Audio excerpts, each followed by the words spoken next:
ಹೆಸರು ಬರ್ಮಾ ಗುಡಿಮಿಕಿರ್ ಅಂತೇಳಿ ಗ್ರಾಮ ಪಂಚಾಯತ್ ಸದಸ್ಯರು ಸಂಜೀವ್ ಬಸವಾಡ್.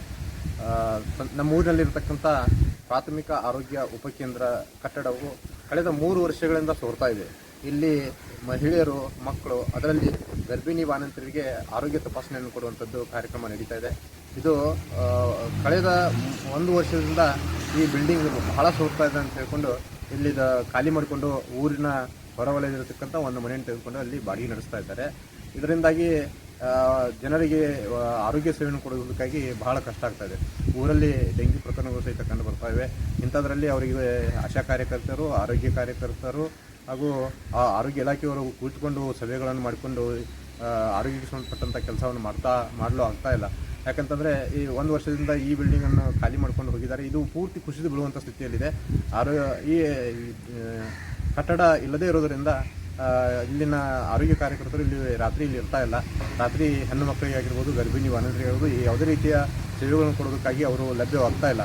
ಅದಕ್ಕಾಗಿ ಸರ್ಕಾರದವರು ದಯವಿಟ್ಟು ಮಹಿಳೆಯರು ಮತ್ತು ಮಕ್ಕಳ ಆರೋಗ್ಯದಲ್ಲಿ ಗಮನವನ್ನು ಇಟ್ಟುಕೊಂಡು ಇಲ್ಲಿ ಈ ಹೊಸ ಕಟ್ಟಡವನ್ನು ನಿರ್ಮಿಸಿಕೊಡಬೇಕು.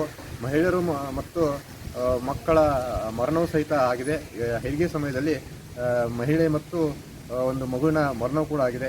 ಈ ರೀತಿ ಮಹಿಳೆ ಮತ್ತು ಮಕ್ಕಳ ಮರಣಗಳನ್ನು ತಪ್ಪಿಸೋದಕ್ಕಾಗಿ ಊರಿನಲ್ಲಿ ಎಲ್ಲ ಮಕ್ಕಳಿಗೆ ಲಸಿಕೆಗಳನ್ನು ಹಾಕಿಸುವಂಥದ್ದು, ಆರೋಗ್ಯ ತಪಾಸಣೆ ಮಾಡಿಸುವಂಥದ್ದು, ಔಷಧೋಪಚಾರ ಮಾಡಿಸುವಂಥದ್ದು, ಪೋಷಣ ಅಭಿಯಾನದ ಮೂಲಕ ಮಂದಿಗೆ ಅರಿವನ್ನು ಕೊಡುವಂಥ ಕಾರ್ಯಕ್ರಮ ಮಾಡೋದಕ್ಕಾಗಿ ಈ ಕಟ್ಟಡ ಬಹಳ ಅವಶ್ಯಕತೆ ಇದೆ.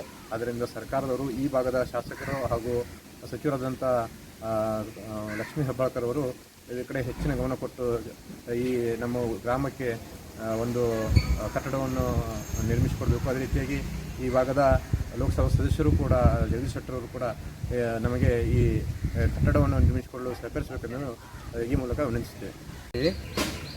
गणपतराव हुडेकर इवरे हे सांगायले साहेब आणि असंच दवाखान्याचं काय ते व्यवस्था करा आणि दवाखाना सगळा पडायला आला, इथं कोण राही नाही आणि बघून काय तर लगेच हे करा. लोकांना त्रास होला, बाहेर सगळे डॉक्टर गेले, इथं गावात आत कोण नाही आहे.